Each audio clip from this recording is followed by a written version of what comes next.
السلام علیکم۔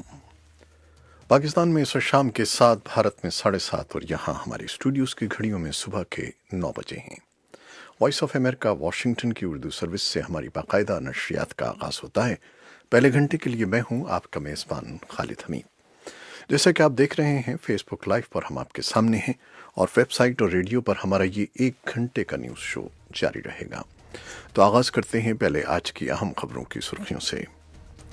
پاکستان اور بھارت کے درمیان لائن آف کنٹرول پر تازہ ترین جھڑپوں میں بتایا گیا ہے کہ دونوں جانب کے متعدد افراد ہلاک ہو گئے ہیں۔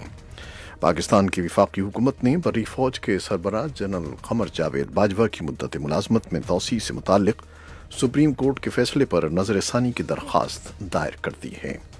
سعودی عرب کے وزیر خارجہ فیصل بن فرحان السعود نے جمعرات کو پاکستان کا مختصر دورہ کیا ہے۔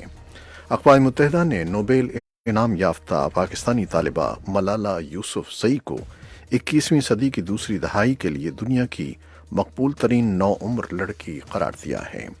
افغان وزارت دفاع نے بتایا ہے کہ بلخ ضلع کے ایک افغان فوجی اڈے کے نزدیک ایک کار بم دھماکے میں 6 افغان فوجی ہلاک اور 3 زخمی ہو گئے ہیں۔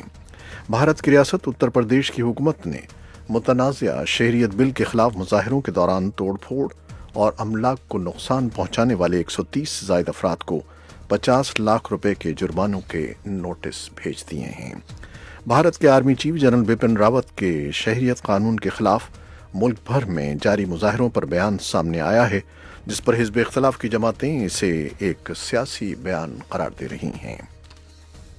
امریکہ میں کرسمس کے دن فائرنگ کے مختلف 52 واقعات رونما ہوئے، جن میں 26 افراد ہلاک اور جبکہ 44 زخمی ہو گئے ہیں۔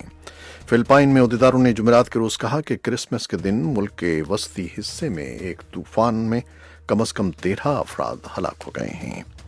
اور عراق میں بدھ کو حکومت مخالف احتجاجی مظاہرے جاری رہے، اور شام کی حکومتی فوجیں جنہیں روسی طیاروں کی فضائی مدد حاصل تھی، شمال مغربی صوبے ادلب کی طرف پیش قدمی کر رہی ہیں۔ یہ تھیں 6 سرخیاں، تفصیل کچھ دیر کے بعد۔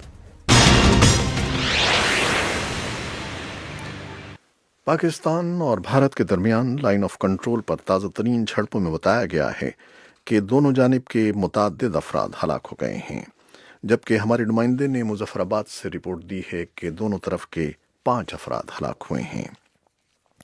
پاکستانی فوج نے کئی روز پہلے بھارتی فورسز پر یہ جھڑپیں شروع کرنے کا الزام عائد کیا تھا اور تصدیق کی تھی کہ LOC پر دیوا سیکٹر میں اس کے 2 فوجی جاں بحق ہو گئے تھے۔ پاک فوج کے ترجمان میجر جنرل آصف غفور نے دعویٰ کیا تھا کہ پاکستانی فوجوں نے جوابی کارروائی میں 3 بھارتی فوجی ہلاک کر دیے ہیں۔ بھارتی فوج نے تاہم اپنے ایک فوجی اور ایک شہری کی ہلاکت کی تصدیق کی ہے، اور بھارتی ذرائع ابلاغ کے مطابق کشمیر کی سرحد پر یہ لوگ پاکستانی جانب سے بلا اشتعال فائرنگ میں ہلاک ہوئے ہیں۔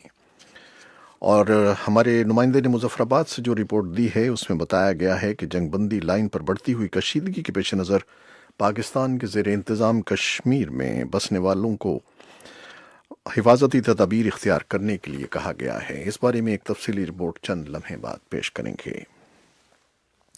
پاکستان کی وفاقی حکومت نے بری فوج کے سربراہ جنرل قمر جاوید باجوہ کی مدت ملازمت میں توسیع سے متعلق سپریم کورٹ کے فیصلے پر نظر ثانی کی درخواست دائر کر دی ہے۔ سپریم کورٹ نے اپنے فیصلے میں آرمی چیف کی مدت ملازمت میں توسیع سے متعلق وفاقی حکومت کو 6 ماہ میں قانون سازی کرنے کا حکم دیا تھا۔ جمعرات کو وفاقی حکومت نے سپریم کورٹ میں دائر نظر ثانی کی درخواست میں استدعا کی ہے کہ درخواست پر سماعت کے لیے لارجر بینچ تشکیل دیا جائے۔ حکومت نے درخواست کی ان کیمرہ سماعت کی استدعا کرتے ہوئے موقف اختیار کیا ہے کہ فیصلے میں اہم آئینی اور قانونی اقدامات کا جائزہ نہیں لیا گیا ہے۔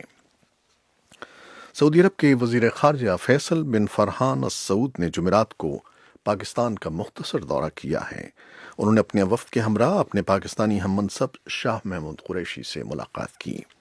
پاکستان کے دفتر خارجہ کے مطابق سعودی اور پاکستانی وزرائے خارجہ کے درمیان ملاقات میں دو طرفہ تعلقات، باہمی دلچسپی کے امور اور علاقائی صورتحال پر تبادلہ خیال کیا گیا۔ خیال رہے کہ سعودی وزیر خارجہ ایسے وقت میں پاکستان کا دورہ کر رہے ہیں جب حال ہی میں وزیر اعظم پاکستان عمران خان نے سعودی عرب کے دورے کے بعد ملائیشیا میں ہونے والی اسلامی ممالک کی کانفرنس میں شرکت سے معذرت کر لی تھی۔ اقوام متحدہ نے نوبیل انعام یافتہ پاکستانی طالبہ ملالہ یوسفزئی کو 21ویں صدی کی دوسری دہائی کے لیے دنیا کی مقبول ترین نوعمر لڑکی قرار دیا ہے۔ ادارے نے صدی کی تیسری دہائی کے آغاز پر جاری اپنی جائزہ رپورٹ میں سن 2010 سے سن 2019 کے دوران ملالہ کی خدمات کو سر فہرست رکھتے ہوئے نمایاں انداز میں انہیں پیش کیا ہے۔ اقوام متحدہ کی نیوز سروس کی جانب سے جاری کیے گئے جائزے میں لڑکیوں کی تعلیم کے فروغ کے لیے ملالہ کی کوششوں کا اعتراف بھی شامل ہے۔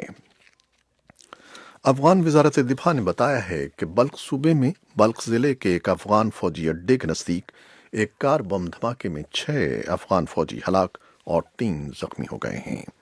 طالبان کے ترجمان ذبیح اللہ مجاہد نے ایک بیان میں کہا ہے کہ یہ حملہ ایک خودکش کار بم حملے سے شروع ہوا، جس کے بعد باغی گروپ نے ملک نامی ضلع کے اڈے پر قبضہ کر لیا۔ ان کا دعویٰ ہے کہ 12 افغان فوجی ہلاک ہوئے ہیں اور 8 زخمی ہوئے ہیں۔ اسی اثنا میں اقوام متحدہ کے افغانستان میں خصوصی نمائندے نے کہا ہے کہ پچھلے 10 سال میں لڑائی میں مرنے والوں کے شہریوں کی تعداد 1 لاکھ سے تجاوز کر گئی ہے۔ تادامیچی یاماموتو نے ایک بیان میں کہا کہ انتہائی افسوس سے کہنا پڑتا ہے کہ شہری ہلاکتیں پچھلے 10 سال میں 1 لاکھ سے اوپر چلی گئی ہیں۔ انہوں نے کہا کہ افغانستان کے مستقبل کے لیے امن انتہائی اہم ہے۔ بھارت کی ریاست اتر پردیش کی حکومت نے متنازع شہریت بل کے خلاف مظاہروں کے دوران توڑ پھوڑ اور املاک کو نقصان پہنچانے والے 130 سے زائد افراد کو 50 لاکھ روپے کے جرمانوں کی نوٹس بھیجے ہیں۔ بدھ کو بھیجے گئے نوٹسز میں 28 افراد کو رامپور، 26 افراد کو سنبھال، 43 کو بینور اور 33 کو گورکھپور میں نوٹس بھجوائے گئے ہیں۔ ان افراد پر الزام ہے کہ انہوں نے جمعے کو ہونے والے مظاہروں کے دوران املاک کو نقصان پہنچایا تھا۔ اور بھارت کے army chief general Bipin Rawat کے شہریت قانون کے خلاف ملک بھر میں جاری مظاہروں پر بیان سامنے آیا ہے، جس پر حزب اختلاف کی جماعتیں اسے ایک سیاسی بیان قرار دے رہی ہیں۔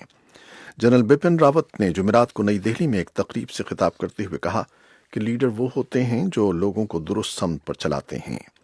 آرمی چیف نے مظاہرین کی قیادت کرنے والے رہنماؤں کی جانب اشارہ کرتے ہوئے کہا کہ رہنما وہ ہوتا ہے جو قیادت کرتا ہے۔ جب آپ آگے بڑھتے ہیں تو لوگ آپ کے قدم کے ساتھ قدم ملا کر چلتے ہیں۔ ان کے بقول جس طرح لوگوں کے ہجوم اسلحہ لے کر نکلے اور مختلف شہروں اور قصبوں میں ہنگامہ آرائی کرتے رہے، یہ لیڈرشپ نہیں ہوتی۔ امریکہ میں کرسمس کے دن فائرنگ کے مختلف 52 واقعات رونما ہوئے ہیں، جن میں 26 افراد ہلاک جبکہ 44 زخمی ہو گئے ہیں۔ امریکہ میں اسلحے کے استعمال یا فائرنگ کے پرتشدد واقعات کے اعداد و شمار جمع کرنے والی ویب سائٹ گن وائلنس آرکائیو کے مطابق سن 2019 میں امریکہ بھر میں اسلحے کے استعمال یا فائرنگ سے 38,000 سے زائد افراد ہلاک ہوئے ہیں۔ صرف کرسمس کے موقع پر ایک روز کے دوران فائرنگ کے 52 واقعات میں 26 افراد ہلاک ہوئے۔ فائرنگ کا بدترین واقعہ ریاست نیو میکسیکو میں پیش آیا، جہاں ایک گھر میں 4 افراد کی لاشیں برآمد ہوئی ہیں۔ پولیس حکام نے 4 افراد کی ہلاکت فائرنگ سے ہونے کی تصدیق کی ہے، تاہم اس سے متعلق مزید معلومات فراہم نہیں کی گئیں۔ فلپائن میں عہدیداروں نے جمعرات کے روز کہا ہے کہ کرسمس کے دن ملک کے وسطی حصے میں ایک طوفان میں کم از کم 13 افراد ہلاک ہو گئے ہیں۔ طوفان پھان فون سے چلنے والی ہواؤں کی رفتار 120 کلومیٹر فی گھنٹہ تھی، جس کے باعث پورے فلپائن میں 2 روز تک شدید بارشیں ہوتی رہیں۔ ہزارہ افراد کو گھر بار چھوڑنا پڑا۔ بہت سو نے عارضی کیمپوں میں، اسکولوں میں اور حکومتی عمارتوں میں پناہ حاصل کی۔ عراق میں بدھ کو حکومت مخالف احتجاجی مظاہرے جاری رہے، جن میں مظاہرین نے نئے وزیر اعظم کی نامزدگی کو مسترد کر دیا، جبکہ ایک معروف سرگرم کارکن کی ہلاکت پر جلوس اور ریلیاں نکالی گئیں۔ طاہر الطیب کی کار 15 دسمبر کو ایک پراسرار دھماکے میں تباہ ہو گئی تھی۔ وہ زخموں کی تاب نہ لاتے ہوئے چند دنوں بعد انتقال کر گئے۔ اس اعلان کے فوراً بعد جنوبی شہر دیوانیہ میں ریلیاں نکالی گئیں اور مظاہرین نے مبینہ طور پر ایران کی پشت پناہی والی سیاسی جماعتوں کے چند دفاتر پر حملہ کیا۔ شام کی حکومتی فوجیں جنہیں روسی طیاروں کی فضائی مدد حاصل تھی شمال مغربی صوبے ادلب کی طرف پیش قدمی کر رہی ہیں جو مقامی کنٹرول میں تھا۔ لندن میں قائم شام کے انسانی حقوق کے نگراں ادارے کا کہنا ہے کہ شامی حکومتی فورسز نے معارت النعمان کے جنگی اہمیت کے قصبے میں درجنوں گاؤوں پر کنٹرول حاصل کر لیا ہے۔ درجنوں لوگوں کو ہلاک اور ہزارہا مقامی شہریوں کو گھروں کو چھوڑنے پر مجبور کر دیا ہے۔ یہ تھیں وہ خبریں جو فیس بک لائیو پر ہم نے آپ کے لیے پیش کی۔ ویب سائٹ اور ریڈیو پر ہمارا یہ 1 گھنٹے کا نیوز شو جاری رہے گا، ہمارے ساتھ رہیے گا۔ کیمرامین قذافی بابر کے ساتھ فیس بک لائیو سے اجازت چاہتے ہیں۔ اللہ حافظ۔ یہ وائس آف امریکہ ہے۔